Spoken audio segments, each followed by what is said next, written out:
Hey everybody, I'm Jessica Putnam-Phillips. Welcome on in to the Live at 5 broadcast I do every week here at ClayShare.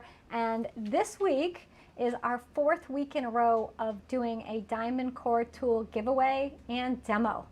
This has been a crazy month for giveaways. It has been fabulous, and I have to thank DiamondCore Tools, which I will do probably a couple times during this broadcast, for sponsoring this monster giveaway. We gave away in the first week a set of DiamondCore Tools sanding pads. We gave away a set of 4 trimming tools. We gave away a trimming spinner. We gave away a set of 3 grinding discs. And tonight we're giving away a set of 4 DiamondCore Tools carving tools. So 3 of these are diamond stylus tools that are really fabulous for Sgraffito and Mishima.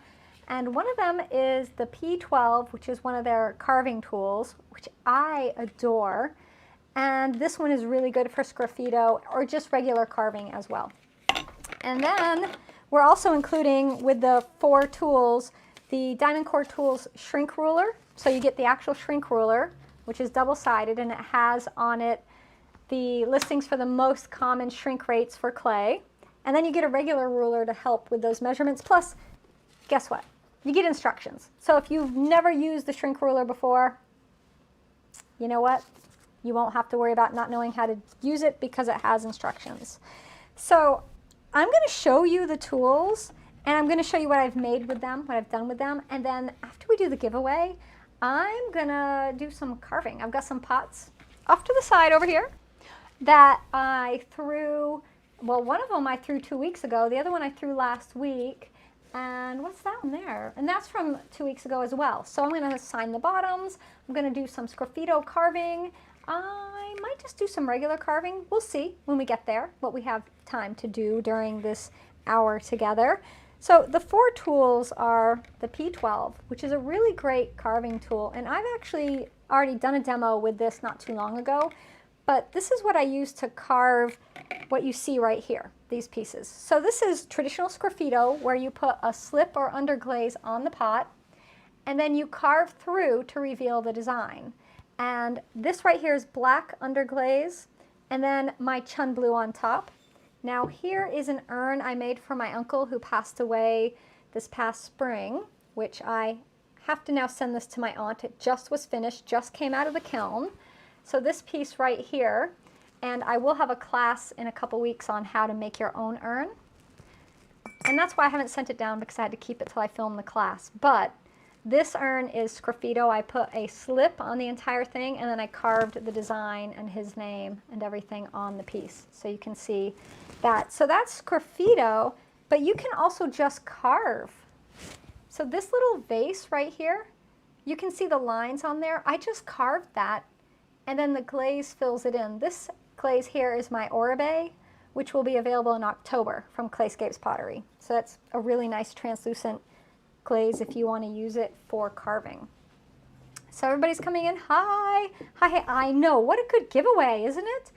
DiamondCore Tools has been so generous with us. And if you don't win, remember, you can still save if you go to diamondcoretools.com. You can use the discount code DCT Jessica Clay. So you put that in and you can save 10%, which is pretty close to the best deal they do.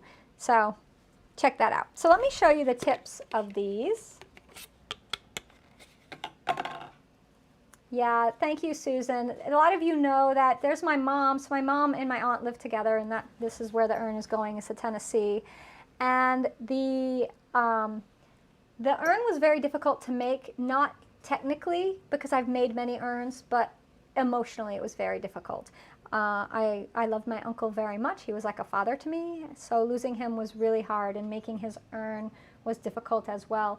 And in the class I'm going to show you how to make an urn for a person, and we'll talk about how big the urn has to be, and also we'll talk about if you want to make pet urns too. So back to the giveaway. This right here is the P12, so you can see that tip right there. It's just a really nice straight point, and what I love about these is if you want it even finer, you can squeeze this in a bit and you can get an even finer tip. So that's the P12. I'm going to actually leave them out. And then we have their diamond stylus tools, which I use these a lot. I love them. And they have been fabulous for me when I'm doing big projects and I have to do a lot of carving, because they're so sharp and they're so easy to work with that you don't have as much hand strain. It's really beautiful carving. I put a little video up yesterday of carving a plate that was bone dry. I made the plate last February, not February 2020, February 2019. So that plate has sat in a damp box since 2019. So that's a year and a half ago I made that plate. It's a little too dry. I wore a mask when I carved it, as you should too. Use the proper safety gear. So the L1 is the needle tool I was using, and these are double-ended. So you get two little ends. You get a little tiny ball and a little needle. And if you want to see these up close, go to diamondcoretools.com and you can check them out on their website to see what they look like, because I know it's hard to see them here. So this one I like the L1 for very fine detail and doing very fine lines. So that's the L1. The L2 is also double-ended, and it has a ball end like the L1, but it also has a crown, and the crown end gives you a wider line. So you get a really fine line and then a wider line. So this is a nice one to have. And the double-tipped is great because it's a 2-for-1. And then the one that I would get if I was only getting one, and this is what everybody asks me, is the L3. This is my go-to. This is the one I use the most, and it's their small football, large football. And that just means it's a little oval. See if I can get that in there. Get my face out of the way so you can see. Small football, large football. And this is the one I do use the most, because you can do fine lines and you can do bigger lines. So it gives you a nice variation in line quality. So that's kind of my rundown. Christina, hon, you should get back to sculpting. So Diana, you have the L3. It's the one when someone asks, what should I get? This one. And I have to tell you, this is one they sent me, but I have mine that I've had. Okay, look. When you get them, they come in these little plastic tubes. I keep mine in these tubes. And you can tell I've had this one for a long time. I write on it what it is, right? So I know what tool I have. And I just keep it. I have a little cup with my carving tools, all of them in their little cases so that they're protected. And also I know what they are, because when you have 2 or 3, you might not remember what number that is. So I always write on it. So, and they also come with these little grippers. Anyhow, I've had this one here for about 3 years. So this is one I bought about 3 years ago. I'm still using it. I don't need to use the new one. I'm still working with the 3-year-old one. And if you know me, you know how much I carve. I carve a lot. So you're going to buy one of these and you're going to see it's an expensive tool, but you're paying for high quality and you're paying for something that might last you the rest of your life. You might not need to buy another one unless you lose it.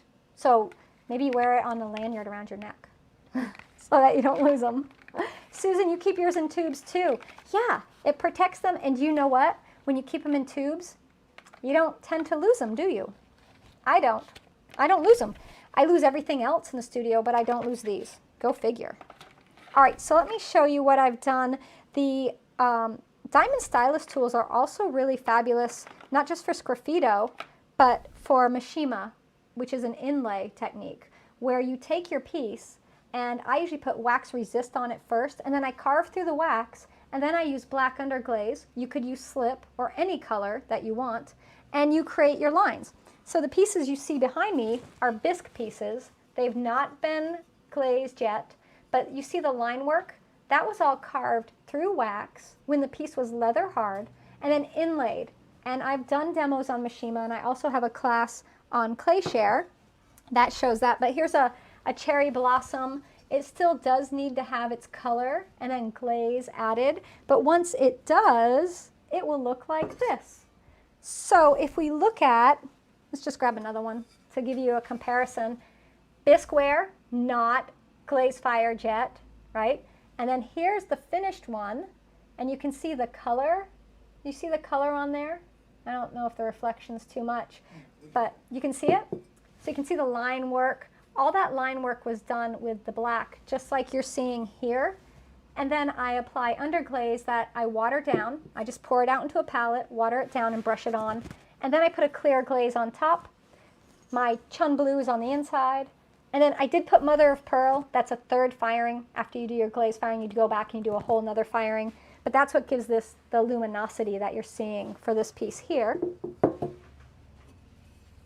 And this one, technically, this one here is also Sgraffito, but it's reverse of what we usually see. So this is Laguna 80 clay. So 80 is a smooth dark brown clay, fires to cone 5, cone 6, really yummy clay. And I put white underglaze, although you could use slip on it. And then I painted my flowers like a watercolor on. So you paint your flowers on first. Then I went back and carved my line work. So I carved it all the way around, and then I did the bottom too. And the inside's just my chun blue on the dark clay. So what you have is you have like the opposites. Light clay with black slipper underglaze will give you this. Dark clay with a light slip or underglaze will give you this. So it's kind of working in reverse. And of course there's always the Mishima option. And if you don't want to mess with slip at all, just carve. Just go ahead and carve your pieces and use a celadon or a translucent glaze, and that will fill in the line work for you. So there's many things you can do with carving. Cindy wants to know what brand clear glaze. I actually make my own. It's my Clear Gloss 2167. That recipe is up on clayshareresources.com, and it's free. So you can go and you can just look under recipes and you can print it out.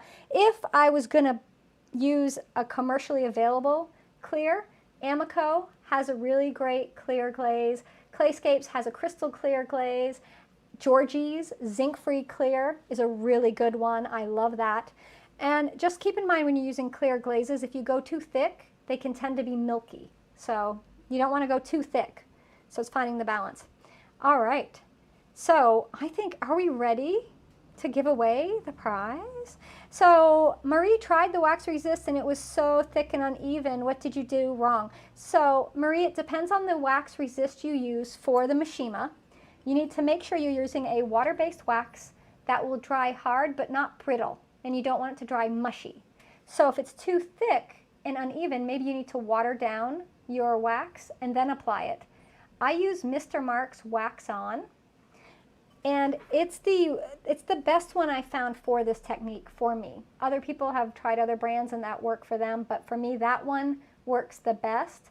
But you have to be able to thin it down, and you have to watch out because if you let your piece dry too much, as you carve it could peel up. So there's a little bit of that Goldilocks moment you have to find to carve. Alrighty. So if it's a wax that already has water in it, the extra water is thinner. Will it give a smoother result? It will, Anne. Yes. Oh, you're answering for Marie. Thank you. Thanks for chiming in. I appreciate that. There's so many comments. So we are broadcasting live on clayshare.com, on the Clayshare apps, which if you're on your phone or iPad, you can watch on the Clayshare app, on Amazon Fire TV, Apple TV, Roku, YouTube, Facebook, and Instagram. Yeah. 8 places. So we're broadcasting live on 8 platforms right now. And I have a big monitor. You all can't see. This is the behind the scenes stuff. I have a big monitor right here that has all the comments coming in. Can you imagine what it's like keeping up with 8 different streams, 8 different broadcasts streaming at the same time, trying to read everybody's comments? Yeah, there's a fly caught in here. Anyhow, we'll take care of it. Earlier we had a fly and I slapped it with the shrink ruler. So I got to tell you, if you have flies in your studio, your shrink ruler will work well as a fly swatter. It was flying around me. I had to take care of it, and I went and I took care of it. Okay, this is real life. This is how you know we're live, because we talk about fly swatters in the studio. Okay. Oh, so the new Facebook format doesn't allow you to send emojis during the broadcast. Yeah, everybody has been talking about the new Facebook format. I haven't agreed to it yet, but they might have just given it to me whether I want it or not. You know how that works. So Christine has a question. Can mother of pearl luster work on top of Georgie's eggshell wash? Christine, mother of pearl luster works best on a gloss surface. It won't work very well on eggshell wash because that's a satin matte glaze. You'll get kind of a dirty, smudgy look. You need a gloss. So if you use Georgie's zinc-free clear, it would look gorgeous. Yeah, you could do it that way. You know, you see this lovely luminance. Look at that. It just shimmers. It's beautiful. It's iridescent. And actually, we'll talk about this a little more, but next month's giveaway has something to do with the shiny stuff on top of this. So that's September, though. We're not in September yet. We got to finish out. We got to finish out August before we can get to September, which, by the way, is my favorite month. May come up in a trivia question. I don't know. Somebody ever asked what's Jessica's favorite month? You might know the answer. You could win. Sometimes do that. All right, let me give these away. Somebody wants these. I want someone to have them. So in my magic drawer, I have an envelope. And in the envelope is a winner. Someone's going to get these. So this is a prize package worth, what did I write this down, how much this one is worth? They are about $40 a piece. I know. So this is about $160. And then the shrink ruler, which is also going. Thank goodness I have it in the container. It's been a long day. You guys have no idea what happened. By the time we get to this broadcast, I've already worked like a long 8-hour day, and then we get to do this. So it's sometimes a little crazy, which tonight is going to probably be that way. All right, so ready? We're going to give these away, and then we'll do a demo. All right, the winner of the DiamondCore tools set of 4 carving tools, which is 3 diamond stylus tools and the P12 carver, plus, not to be left out, the shrink ruler, which you can use as a fly swatter, but I'm not saying that's its use, but if a fly flies by, you can take care of it if you have to. The winner is, I don't have a drum roll, I'm sorry, is Charlotte Pazon. Charlotte has won this wonderful prize, so generously donated to ClayShare by DiamondCore Tools. Thank you, DiamondCore Tools, and congratulations, Charlotte. Woo! Awesome, right? Woo! You're gonna get all 4 of these. I cannot hold 4 of these at once. I just can't do it. I gotta do it like this. These are coming to you, Charlotte. Okay, that's it. Congratulations. All right. People are worried you're going to knock the urn off. I won't. I know. I'm a klutz. It's true. I will not knock the urn off. We're going to move the urn to somewhere safer. Safer area towards the front. All right? Everybody can let that breath they've been holding out. Right? Ready? We all need a little deep breath in. Breathe out. Nice and steady, count of 5, you all know, right? So we're gonna do some carving, and I thought I would start us off a little slow with carving your signature. Now I do have a free video on ClayShare that will teach you, I think it's on YouTube too, it's signing your work 5 different ways. And carving, Sgraffito is one way you can sign your work. I do have other things I could give away. I got 6 roosters if y'all want. I just realized I could be giving away roosters. Who doesn't want to win a rooster? I hand raised these roosters from the time they were like 2 days old. And now they're 4 months old and crowing like crazy. I don't need 6 roosters. I have a rooster. I have 1. I'm only keeping 1. He's the one I had before I got the babies. Didn't know they were roosters when I got them. Thought they were going to be hens. They're not. Charlotte is here. Congratulations, Charlotte, hun. You won. You get these. So we will send you an email, honey. We'll send you this email, and we'll hook you up with DiamondCore Tools. They're going to send you your prize, and you'll get a shrink ruler, too. So you're going to have all this. And I can't wait to see what you carve with these. I know it's going to be amazing. And if you've never carved before, Now you have the perfect opportunity to start and give it a go because you've got the tools to do the job right. And everybody wants the roosters. Yeah, chicken dinner. Chicken dinner. So I have to tell y'all, chicken dinner is a real possibility when you have too many roosters. I'm not happy about that because I hand raised them, but you cannot keep 7 roosters. All right, so we're going to switch over to the overhead shot, and I'm going to do some carving. The folks there on Instagram, you know, come over to the Clayshare app or clayshare.com or on Facebook, and you can see the nice close-up. So here's a mug I threw 2 weeks ago in the private broadcast I do for premium members. So remember we made this mug? I think I did it in the broadcast. Maybe I just trimmed it in the broadcast. I can't remember, but it's a straight-sided mug.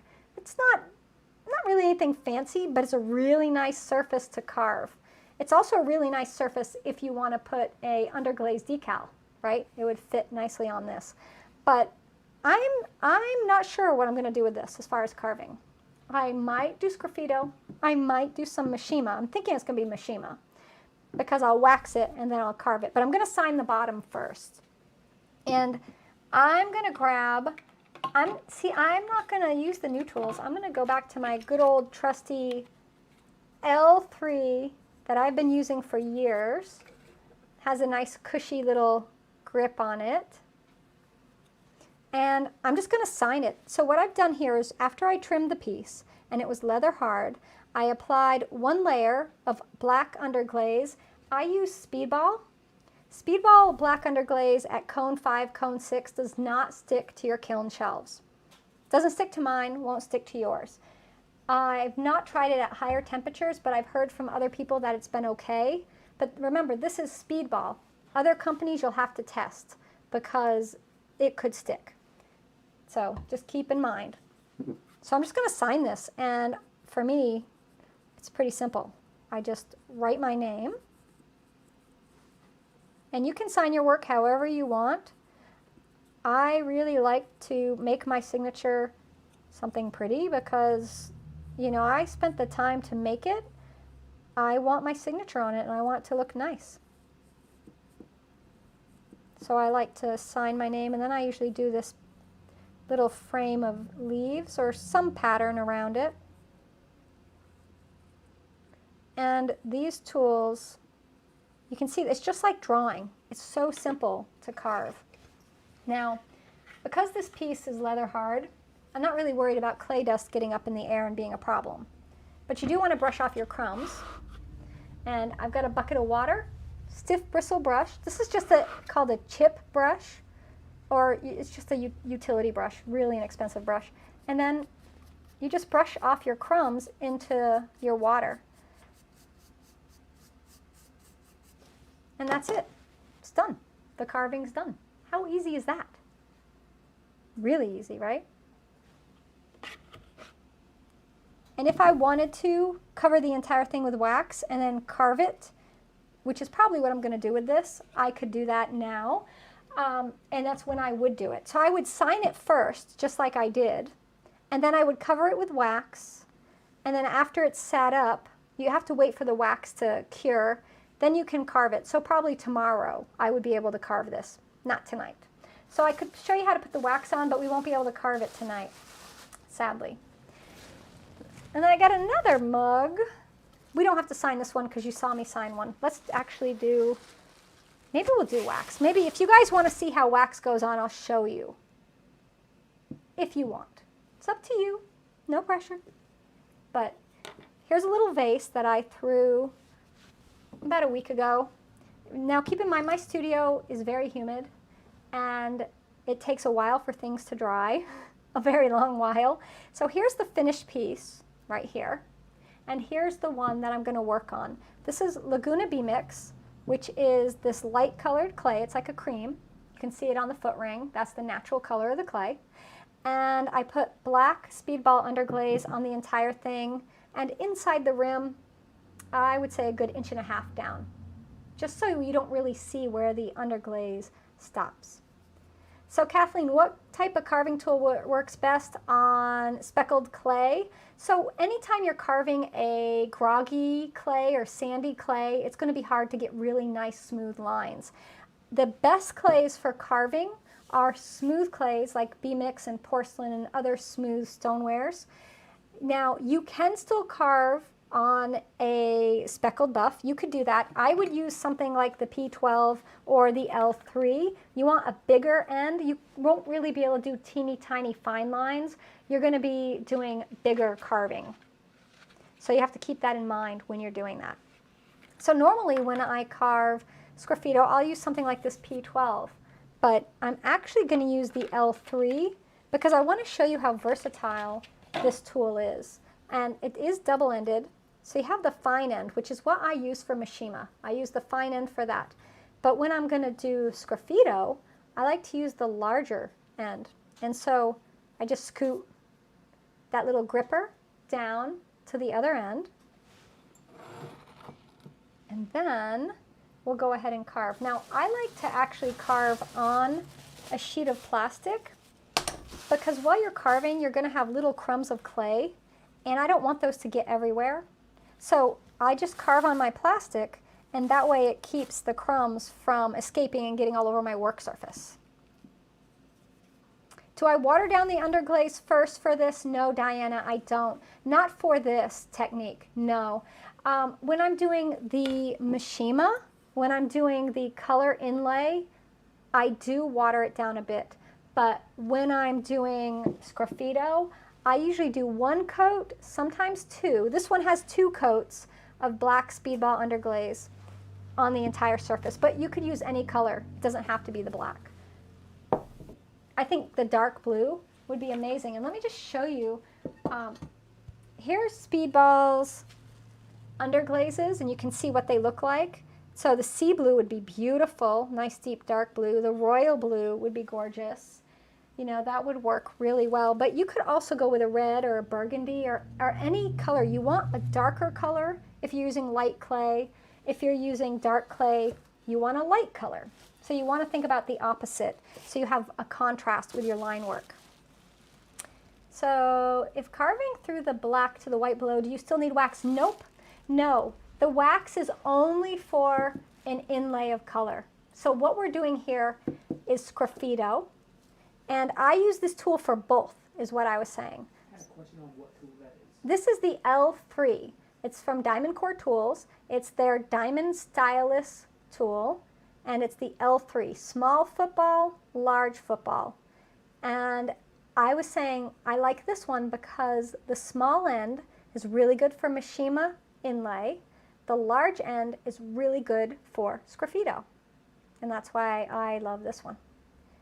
So if you want to put color, so say you want to carve a black background with bright yellow color, you could put the black on the entire thing like I did, and then you could go ahead and wax it first, and then carve through, and you could put bright yellow lines instead of white, if you want that.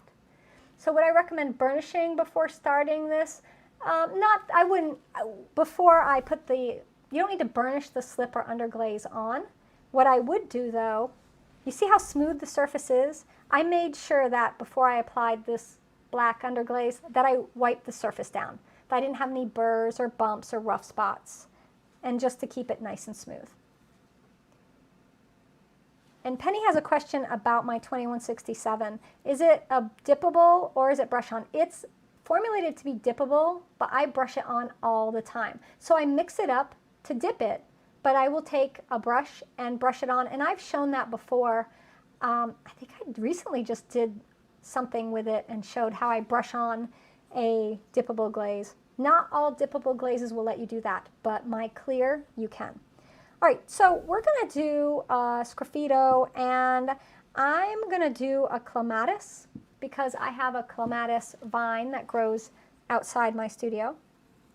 And so, although I'm calling this clematis, it's very abstracted, and that's the beautiful thing about drawing, is we get to take artistic license with things and make them our own. So we're not locked into something looking a certain way.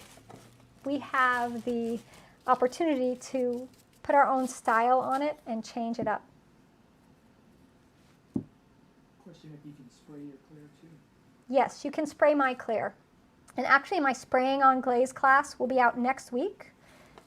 So if you want to learn how to spray on glaze, and I do show how to spray my clear on in that class. I actually show you how to spray my clear on. I show you how to spray my orbe along with a couple of Clayscapes pottery. We do some layering. So there's a lot of stuff in that class,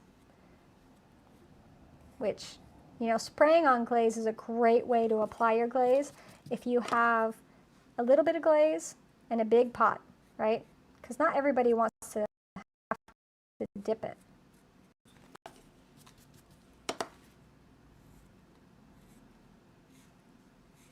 And yeah, my clematis looks a little bit like a poinsettia. That's all right.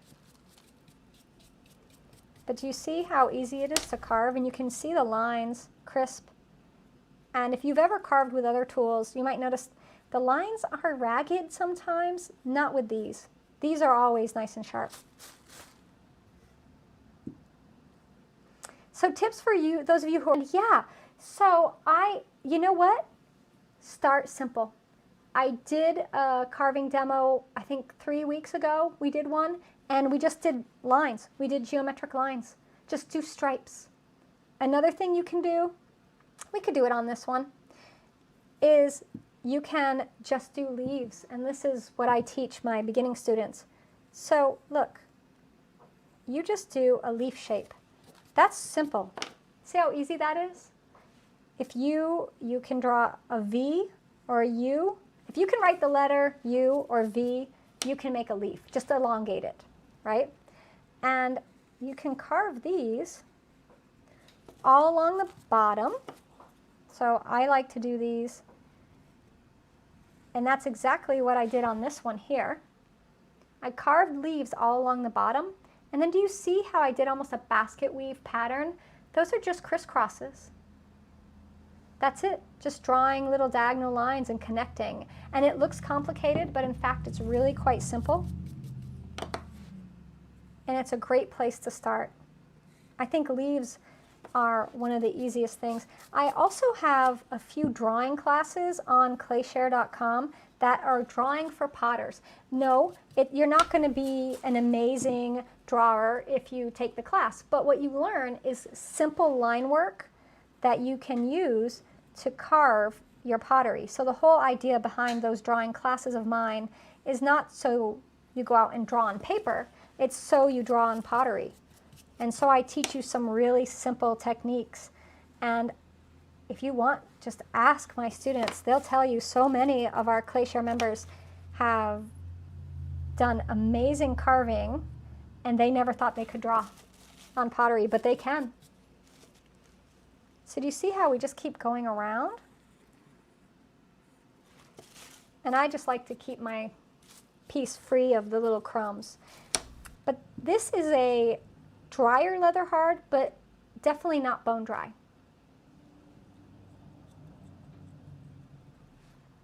Keep it simple is a great philosophy when you're drawing.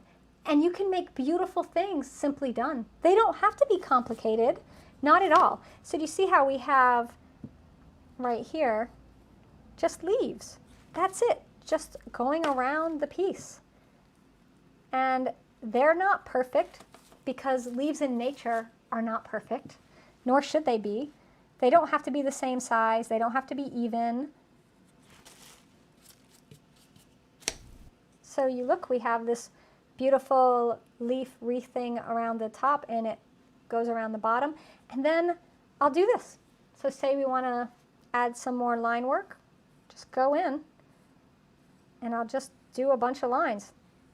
So I just drew lines from this leaf to this leaf. That's it. Now let's connect these lines down to here. So we just draw, and the spacing doesn't have to be perfect. You can have one line a little too close to the next line. It's fine. It's going to look amazing.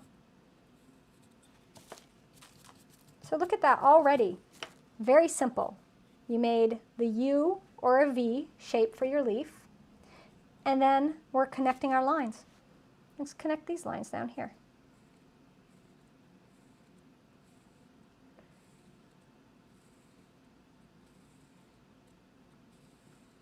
And you just let one line kind of influence the next line. You're almost like reacting upon that line.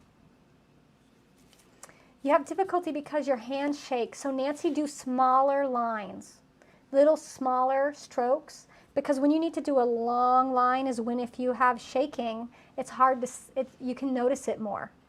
The other thing I would suggest for you is go for more swirly patterns. So instead of worrying about making straight lines, let me just do the bottom of this. I'll sign this and I'll show you a swirl pattern.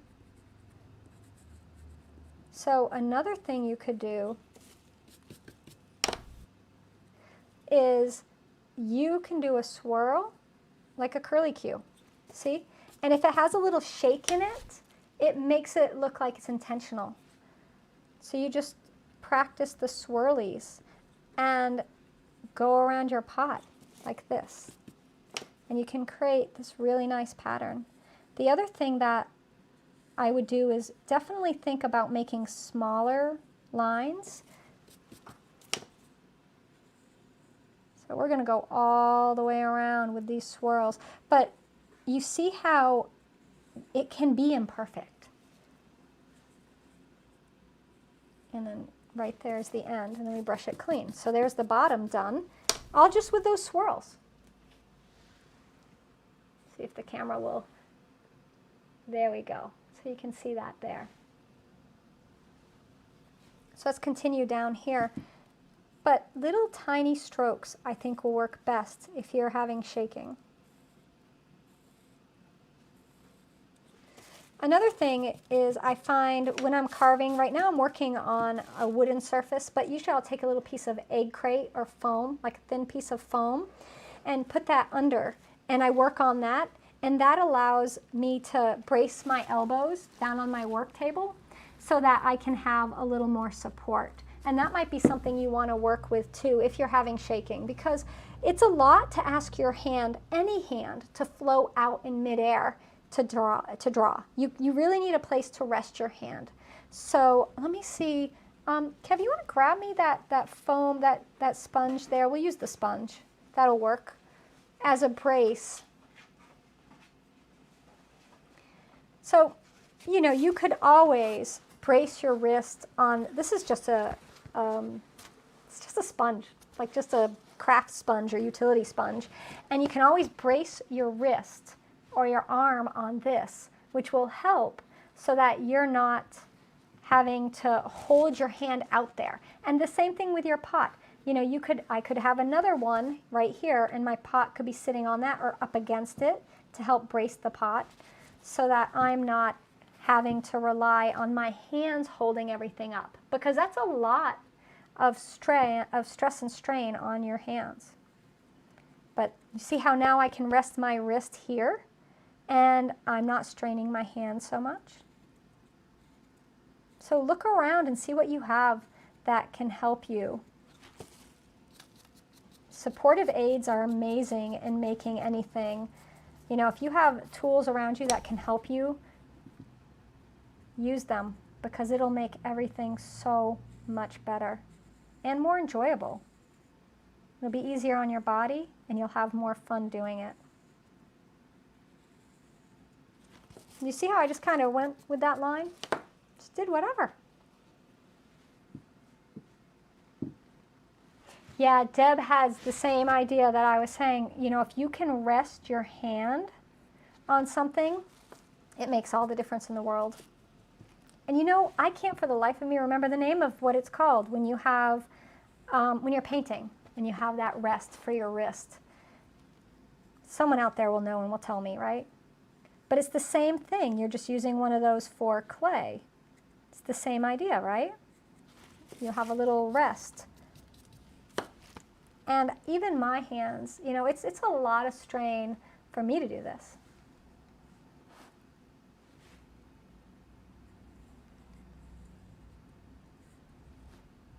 So I'm just going to go around. The little clematis is going to be the front, and then it's going to be wreathed with leaves. That's how it's going to end up going down. So when I start these, I usually have a basic idea about what I'm going to carve, but sometimes I'll just sit down and let it happen. And I don't really have an idea. It's just whatever comes out, comes out.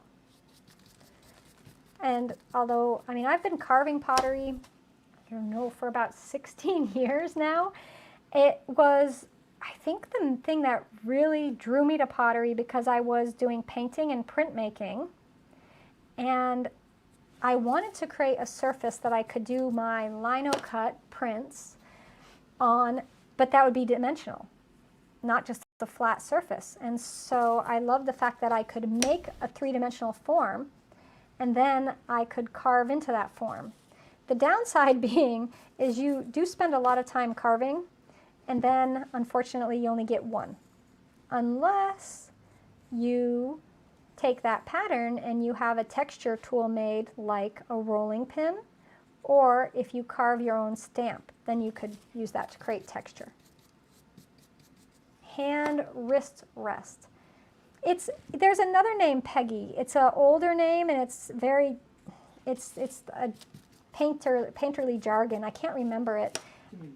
You want to look it up? I want to say like something, I don't know. I can't remember. It's going to drive me crazy now. But there is a technical name for it. It's like a tortillon. You know, that's a stump. It's called a tortillon. It's the same thing. It's a drawing tool. Now that's not the thing you rest your wrist on, but that's what I'm talking about. Painting bridge. It's called a bridge. Yeah, call it a bridge. It's called a bridge because it's the bridge. A mahl stick. That's what it is. I knew it was something. M-A-H-L. Mahal stick. All right, so now we've carved all around the foot and rim. Shaking hands is wonderful when applying raku glazes, right? Right, yeah. If you're going to do brushwork, actually that will give you a lot more movement in your painting, right?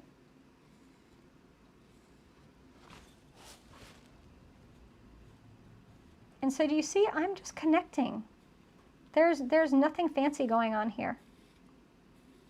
It's really easy.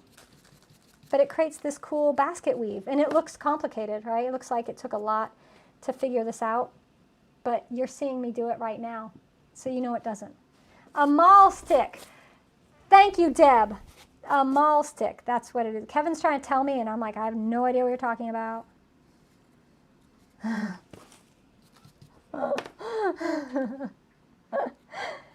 He tried. Deb was on the money with that one, though. Thanks. It's like a pool bridge, right? The idea that you use it for your pool stick to get in there and make it easier to hit the ball. I mean, it's the same idea. You're using it as a tool to make it easier to work with. But I have to say, resting your wrist on something is it's a technique we should all use if you can, because it will save your hands. And I know I have carpal tunnel. I'm sure many of you have it as well. And after a day of carving, I feel it all the way up to the inside of my elbows, like from my knuckles on the back of my hands all the way up to here. I'll feel it some days. And using supports in the studio so that I can work longer and do less damage to my body, that's a win-win all the way around.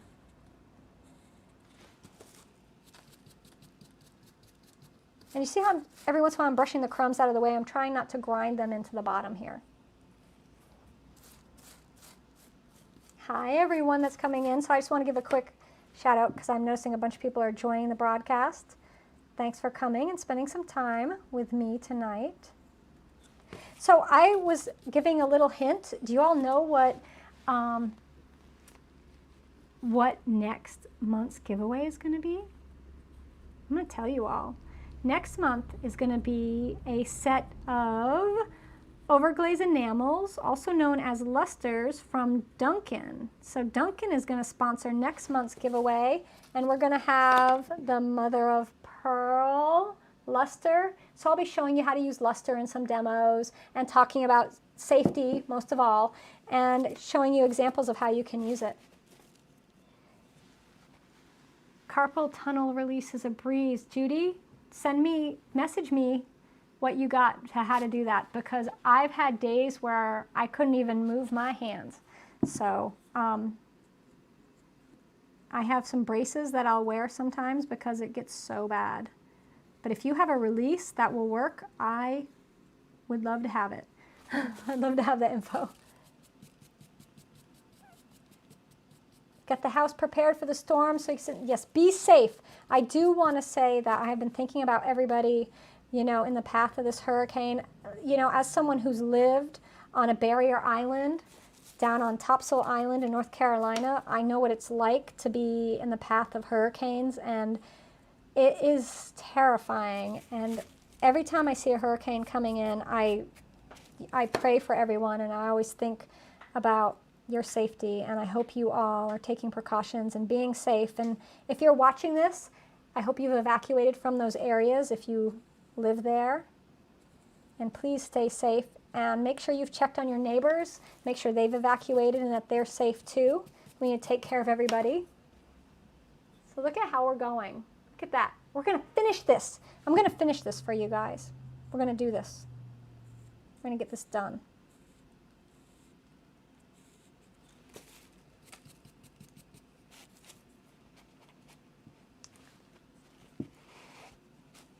Oh, it's surgery. You had surgery. Oh. Whoa, we just lost Did we lose our feed? we lost the The internet's been weird today. Are we still there? we lost one of the cameras. We lost. Did you have it plugged in down at the bottom? Yeah. That's okay. We still got the overhead camera. It has been an interesting day.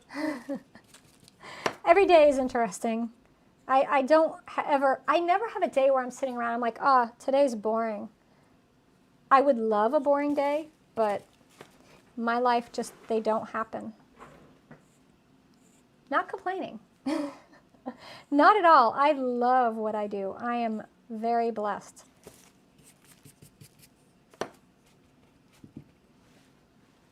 I know, lusters. So I'm really interested in the carpal tunnel exercises. I have talked about surgery. I've gone and, you know, I've met with doctors, and surgery is the last thing I want to do, if possible. You know, I've damaged tendons in my hands from injuries, from falling, and I, instead of surgery, decided to do months and months and months of physical therapy and couldn't work in clay for almost 6 months. But I chose to do that instead of the surgery, and I was able to recover completely through that, just because I am really worried that, you know, sometimes surgery doesn't work out.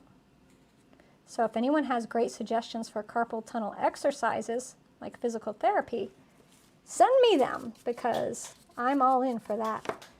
Look at what we're getting. Oh, we still have a lot. I was like, we'll finish it, and then I just realized we have all this. But you see where it's going, right?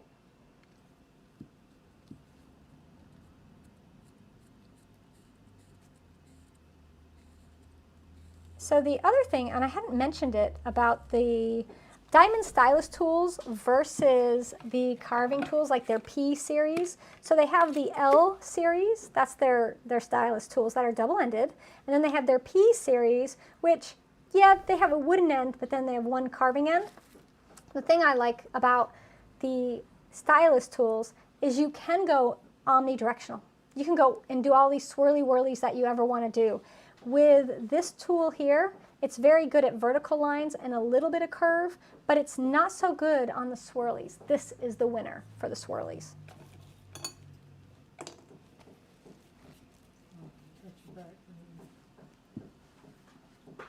So we're going to see if I can finish this up before the end of the broadcast. What else do we got in ClayShare news? I'll share more ClayShare news. So we have the Oh, I got hand building a mug with texture class we're going to put out tomorrow. So that's a nice hand building class. It's basically my Mug 101 class. If you've never made a mug and always wanted to, this is the starter class for you. Also, there's a lot of tips in there that would make a great refresher. So that's going to be the class coming out tomorrow. And then next week we have spraying on glaze. So that'll be that class. And then the week after is a wheel throwing class, which is going to be wheel throwing an urn. And I know there'll be a lot of you now asking me for hand building an urn, and I will eventually hopefully get to one of those. But I throw my urns on the wheel. That's just how I make urns. You very easily can hand build one. I have a class on hand building a garlic keeper, and I know you're like, what? A garlic keeper is not an urn, but it can be because it's the same shape. You just make it a little differently. You don't decorate it like it's a garlic keeper, right? But the technique is there, and you would probably want to make it a little larger, more like my canisters that I have a class on. But so we'll be doing the wheel throwing, the urn, and then after that, I think we're getting back into some hand building. We got some fall. I've got some special classes that I've been working on for autumn that are very autumnal in theme. So that'll be coming out the week after that. So there's a lot of stuff happening in Clayshare-land. Hand-built magic shakers, yes, they're on the list. There's a list. You all know that I have almost 300 classes on this list. So just 300 classes. I can only really do a class a week. So when I get requests, I have to go through the list and prioritize everything and put it on there. And that brings me to the other Clayshare news. So one of the things we've started doing is offering virtual workshops, because although I've made a lot of pots and I can make a lot of pots, I can't do enough for everybody. I can't film enough classes. I'm one person, right? So we are now working with other potters who are coming on as guest artists and teaching virtual workshops. And so currently the one we're doing is Practical Glaze Chemistry with Drew Seymour of Clayscapes Pottery. He knows so much about glazes. And the way our workshops are set up is if you sign up for it, you get access to it forever. Whether you stay a premium member of Clayshare or not, it doesn't matter. You will get access. And you don't even have to be a premium member of Clayshare to do the workshops. They're entirely separate, so you don't have to make a commitment if you don't want to. You can just sign up for the workshop. But I will tell you that if you sign up for Clayshare's premium membership for a month, and then you sign up for the workshop, we have a discount code that basically makes your 1 month membership free. So I'm not saying that's what you should do, but that's what you should do. So yeah, I am saying that. So the workshops means when you have a request for something, if it's not something I have already in production for Clayshare as a class, it's something I can get a guest artist in, and they can teach that. So that way these classes can happen sooner. Because if you wait for me to do a class, if I've got 300 classes to film ahead of that, that's like 5-6 years from now. I know. So I just wanted everybody to be aware how much time I have classes planned for almost the next year right now. Like, believe it or not, that's how it is. When you film things for a living, you have to plan your production schedule out way in advance. So most things are planned out already. So that's a little inside info. Oh, we're getting close then. We're going to finish this. I got 3 minutes till 6. We're going to finish it. I'm going to get it done. All right. Whew, I think that's it. Let's check. You don't want to forget any little spots. But I think, oh my goodness, it's done. All right, so there we have it. Carved a vase. There's the bottom. Look at that. Look at how beautiful that is on the bottom. How gorgeous is that? And then look at it on the top. So you could put clear glaze if you wanted this to be black and white on top of it. You could put my chun, and that'll give you a result similar to this.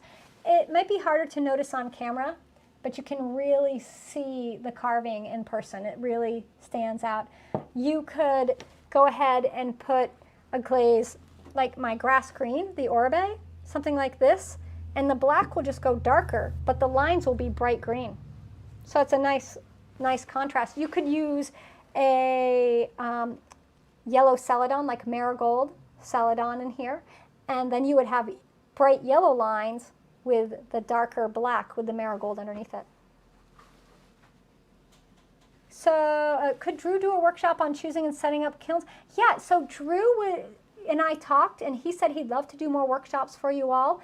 Send me what you would like him to teach. You can also message Drew and tell him what you would like him to teach. Go ahead. Yeah, completely. All right, so here we have it. We carved this. I have to tell you, after I carve a piece, what I usually do is I go back, and if you see the foot ring here, do you see how it's white? I will scrape the underglaze off the foot ring. And that's because I have found just through wear, before you fire it, that some of it gets scuffed anyways. So I just go ahead and scrape it off. And to do that, do I have, hold on, I'll show you. Okay, so I have a rib here. Usually I will use the non-serrated rib, but I'll just take my rib and you just pull that around. And you just gently scrape this off. So do you see how it's working? See how we're gently scraping that? So I will finish that, and that'll be the last thing I do, and this piece will be ready for drying and abyss firing. All right, you messaged Glacier the links for the exercises. Thank you. Thank you very much. All right, so there we have it. Today's demo, we carved this pot. Now, if you want more carving, go check out my Sgraffito class or my Mishima class on clayshare.com. I also have a carving a pot class, just a random carving a pot class where we carve a pot without Mishima or slip, just shows how to do it. And we gave away to Charlotte Pazon, remember? Charlotte won, and she was here. So congratulations, Charlotte. She won the set of 4 carving tools. Let me put this one back so I can keep it, not lose it. And the shrink ruler. Congratulations. And thank you to DiamondCore Tools for sponsoring ClayShare for this month. Remember, if you use the code DCT Jessica Clay, you can save 10% off any purchase. So it doesn't have a minimum. And that's good through the end of the month. All right. Hold my hands together like this. For the carpal tunnel, I will do that. I'll practice that. All right. So next week I'll have more information about the Duncan luster giveaway, right? We'll talk about that more. And I'll be talking about my new rim templates. And I'll be talking about some other things like stamps and stuff. We'll be talking about new things. For my premium members, we have our private broadcast at 6:15 tonight, so you know where to go. You can watch it on the app. You can watch it in the private group on Facebook. Come find me, hang out. We are going to be doing something special, and I got some surprises for you. All right, everyone, take care, stay safe, and I'll catch you all next week. Bye, everybody. Thanks, everybody.